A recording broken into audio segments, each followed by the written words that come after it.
बरसों पुराना वह गोदाम, मिट्टी की दीवारें, टूटी हुई छत और अंदर चावल के पहाड़ जैसे बोरे। कहा जाता था कि इस गोदाम में रखा चावल 5 करोड़ रुपए का है, लेकिन यह चावल सिर्फ अमीरों की गिनती में धन था। गरीबों और भूखे जीवों के लिए यह जिंदगी था। एक भूखा किसान इस गोदाम का मालिक था, रामदीन, एक छोटा किसान जिसने अपनी पूरी जिंदगी मेहनत में खपा दी थी। सूखे, कर्ज और सिस्टम की मार ने उसे तोड़ दिया था। सरकार से पैसा मिलना था, व्यापारियों से भुगतान आना था, लेकिन सब कागजों में अटका हुआ था। रामदीन रोज गोदाम के बाहर बैठकर चावल के बोरों को देखता और सोचता, इतना अनाज, और मेरे घर में आज फिर चूल्हा नहीं जला। उसकी पत्नी सीता बीमार थी। बेटी गुड़िया की आंखों में भूख अब रोना नहीं, खामोशी बन चुकी थी। गोदाम के नीचे की दुनिया, इसी गोदाम के नीचे दरारों और अंधेरे के बीच एक और दुनिया बसती थी, चूहों की दुनिया। वहां रहता था एक दुबला पतला सा चूहा, नाम था मोती। मोती कोई साधारण चूहा नहीं था। उसकी आंखों में डर से ज्यादा समझ थी। उसने बहुत कुछ देखा था, बाढ़, आग, जहर और इंसानों की बेरहमी। मोती की पत्नी थी रानी, और उनके 3 छोटे छोटे बच्चे। बच्चों की आंखें हमेशा चावल ढूंढती थीं, लेकिन अब कई दिनों से उनके सामने सिर्फ खाली दाने थे। भूख की पहली चीख उस रात मोती के सबसे छोटे बच्चे छुक छुक ने भूख से तड़पते हुए कहा, बाबा, चावल कब मिलेगा? मोती के पास कोई जवाब नहीं था। रानी की आंखों से आंसू बहने लगे। एक माँ अपने बच्चों को भूखा देखे तो उसका दिल सबसे पहले मरता है। मोती ने सिर झुका लिया। कल कल कुछ इंतजाम करूंगा। लेकिन कल अब डराने लगा था। चूहों की सभा। अगली रात मोती ने सारे चूहों को बुलाया। बूढ़ा काका चूहा, तेज दिमाग वाला बिल्लू और कई माँ चूहियां, सब इकट्ठा हुए। मोती ने कांपती आवाज में कहा, हमारे बच्चे भूखे हैं। ऊपर गोदाम में इतना चावल है कि कई पीढ़ियां जी सकती हैं, लेकिन डर की वजह से हम मर रहे हैं। काका चूहे ने गहरी सांस ली। अगर हम ऊपर गए तो जहर भी हो सकता है, इंसान भी। तभी एक माँ चूहिया चीख पड़ी, तो क्या हम यूं ही अपने बच्चों को मरते देखें? खामोशी छा गई। पहला कदम आखिर मोती खड़ा हुआ। अगर हम सब साथ हों तो डर छोटा पड़ जाएगा। हम चावल चोरी नहीं कर रहे, हम जिंदगी बचा रहे हैं। उस रात पहली बार चूहों ने गोदाम की दीवार को कुतरना शुरू किया, दांतों से नहीं, मजबूरी से। ऊपर की दुनिया का दर्द। उसी रात रामदीन गोदाम के बाहर सो रहा था। उसने दीवार के अंदर से सरसराहट सुनी। वह उठ बैठा। चूहे, अगर चावल खराब हो गया तो मैं पूरी तरह खत्म हो जाऊंगा। उसने पत्थर उठाया, फिर रुक गया। अंदर से एक अजीब सी आवाज आई, छोटे बच्चों की सी।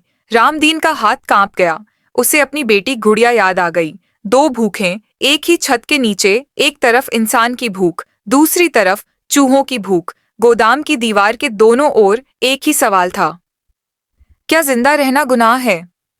उस रात दीवार में एक छोटा सा छेद बन गया, और उसी छेद से शुरू होने वाली थी एक ऐसी कहानी जो 5 करोड़ के चावल को आंसुओं में बदल देगी।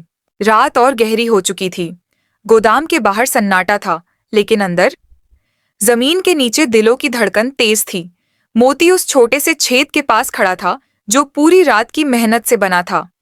छेद के उस पार हल्की सी रोशनी झलक रही थी, और साथ में आ रही थी एक ऐसी खुशबू जो महीनों से किसी ने महसूस नहीं की थी, चावल की खुशबू। मोती ने आंखें बंद कर लीं।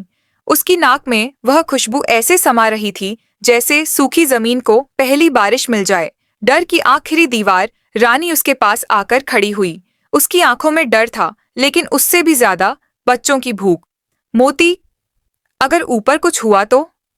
मोती ने धीरे से कहा, अगर आज नहीं गए तो हमारे बच्चे कल नहीं उठेंगे। पीछे खड़े छोटे छोटे चूहे कांप रहे थे। किसी ने जहर की कहानियां सुनी थीं, किसी ने बिल्लियों की, लेकिन सबसे ज्यादा सबने भूख को महसूस किया था। पहला कदम मोती ने अपना सिर छेद के अंदर डाला। उसने जो देखा वह किसी सपने से कम नहीं था। चारों तरफ चावल के बोरे, ऊंचे, भारी, सफेद दानों से भरे हुए। उसकी आंखों से आंसू बह निकले। इतना इतना चावल, वह फुसफुसाया। हमारी पूरी जिंदगी से ज्यादा।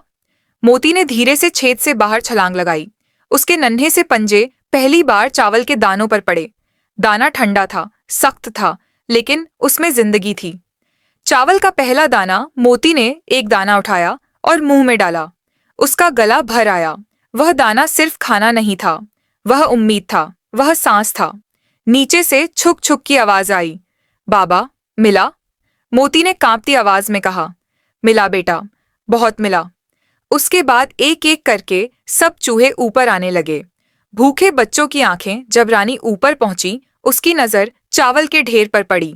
वह फूट फूट कर रो पड़ी। भगवान, आपने सुनी। छोटे चूहे दाने देखकर उछलने लगे। किसी ने पहली बार पूरा दाना देखा था, किसी ने कभी पेट भरकर नहीं खाया था। छुक छुक ने दोनों पंजों में दाना पकड़कर कहा, माँ, ये मेरा है। रानी ने उसे सीने से, अगर यही गुनाह है तो मैं 100 बार करूंगा। ऊपर इंसान की बेचैनी। उसी समय गोदाम के बाहर रामदीन की नींद टूट गई। उसने फिर सरसराहट सुनी। उसका दिल जोर से धड़कने लगा। वह अंदर आया और टॉर्च जलाई। रोशनी बोरों पर पड़ी। कुछ बोरों के नीचे दाने बिखरे थे। रामदीन का सिर चकरा गया। चूहे। उसने दीवार की तरफ देखा। छोटा सा छेद। उसका हाथ लाठी की तरफ बढ़ा, फिर रुक गया। उसी पल उसने देखा, एक छोटा चूहा अपने बच्चे को दाना खिला रहा था। आईना रामदीन की आंखें भर आईं। उसे अपनी बेटी गुड़िया याद आ गई, जब वह सूखी रोटी के टुकड़े गिनकर खाती थी। उसका हाथ लाठी से हट गया। भूख सबकी एक जैसी होती है। वह पीछे हट गया। पहली रात, पहली जीत। चूहे जल्दी जल्दी थोड़ा थोड़ा चावल लेकर नीचे लौटने लगे। वे जानते थे, यह शुरुआत है। मोती सबसे आखिर में गया। उसने पीछे मुड़कर बोरों को देखा। हम सबको बचाएंगे, एक दूसरे को। छेद बंद नहीं हुआ था, लेकिन दिलों में एक नया रास्ता खुल चुका था। नीचे की दुनिया में रोशनी। नीचे चूहे अपने बिलों में पहुंचे। आज कोई रो नहीं रहा था। बच्चे माँ की गोद में सो गए। रानी ने मोती से कहा, आज पहली बार डर से ज्यादा सुकून है। मोती ने सिर झुका लिया। लेकिन लड़ाई अभी खत्म नहीं हुई। अगली सुबह गोदाम के बाहर सूरज निकला था, लेकिन रामदीन के मन में अंधेरा था। वह चुपचाप बोरों की गिनती कर रहा था। 1 बोरा, 2 बोरे, 3। हर बोरे के नीचे थोड़ा सा चावल गायब था। कोई बोरा पूरा फटा नहीं था, बस ऐसे जैसे किसी ने जरूरत भर लिया हो।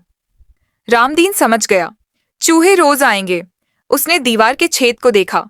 वह छेद अब सिर्फ दीवार में नहीं, उसके दिल में भी था। घर की हालत। घर लौटते समय रामदीन की आंखें झुकी हुई थीं। सीता खाट पर लेटी थी, बुखार में तपती। गुड़िया माँ के पास बैठी पतली आवाज में बोली, बाबा, आज चावल बनेगा? रामदीन के पास जवाब नहीं था। उसने बाहर से थोड़ा सा चावल निकाला, वही जो चूहों के बोरों से नीचे गिरा था। सीता की आंखें भर आईं। इतना अनाज, और हम ऐसे? रामदीन फूट पड़ा। नीचे की दुनिया में बदलाव। उधर चूहों की बस्ती में आज रौनक थी। बच्चे दौड़ रहे थे, हंस रहे थे। रानी चावल उबाल रही थी और खुशबू हर बिल में फैल रही थी। लेकिन मोती चुप था। उसने देखा कि हर रात चावल थोड़ा थोड़ा कम हो रहा है। उसने सभा बुलाई। मोती का डर। मोती ने कहा, दोस्तों, अगर हम ऐसे ही लेते रहे तो ऊपर वाला इंसान टूट जाएगा। बिल्लू चूहे ने कहा, लेकिन हमारे बच्चे। मोती की आवाज भारी हो गई। मैं जानता हूं, लेकिन भूख सिर्फ हमारी नहीं, एक बूढ़ी चूहिया बोली। इंसान हमसे कभी दया नहीं करता। मोती ने धीरे से कहा, हर इंसान एक जैसा नहीं होता। 2 दुनियाओं का टकराव। उस रात रामदीन लाठी लेकर आया। उसके हाथ कांप रहे थे। अगर सब खत्म हो गया तो मैं क्या करूंगा? वह छेद के पास बैठ गया। अंदर से बच्चों की आवाज आई, हंसी। रामदीन की आंखों से आंसू टपक पड़े। उसी पल मोती बाहर निकला। दोनों आमने सामने थे, इंसान और चूहा। खामोश बातचीत। मोती भागा नहीं, वह बस खड़ा रहा। रामदीन ने धीरे से कहा, तुम्हें भी भूख लगती है? मोती ने अपनी छोटी सी गर्दन हिलाई। रामदीन बैठ गया। मुझे भी। दोनों कुछ देर खामोश रहे। एक फैसला। रामदीन ने लाठी एक तरफ रख दी। मैं तुम्हें मार नहीं सकता, लेकिन अगर सब चला गया तो हम भी मर जाएंगे। मोती ने अपने बच्चों की तरफ देखा, फिर नीचे की ओर मुड़ गया। उस रात चूहे कम चावल लेकर लौटे और रामदीन पहली बार चावल के बोरों के बीच सोया। धन अब बोझ बन चुका था। 5 करोड़ का चावल अब सिर्फ पैसा नहीं था, वह इंसान और जानवर दोनों की जिम्मेदारी बन चुका था। और दोनों जानते थे, यह कहानी अभी अपने सबसे कठिन मोड़ पर है।